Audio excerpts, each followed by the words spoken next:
السلام عليكم. سنتعرف في هذا الفيديو عن موعد وتوقيت مباراة المنتخب المغربي ضد منتخب غانا برسم الجولة الثانية من كأس إفريقيا لكرة القدم داخل الصالات 2024 والقنوات الناقلة لهذه المباراة. أولا، لا تنسى الصلاة على رسول الله. يحتل المنتخب المغربي المركز الأول في ترتيب المجموعة الأولى من بطولة كأس إفريقيا لكرة القدم داخل الصالات برصيد 3 نقاط، بينما يحتل منتخب غانا المركز الأخير برصيد 0 نقطة.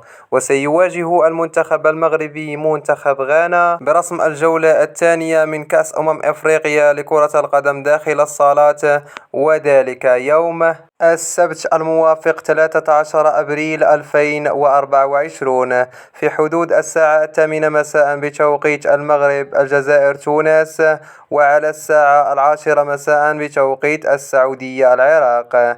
وسيتم نقل هذه المباراة على قناة الرياضية المغربية إن شاء الله.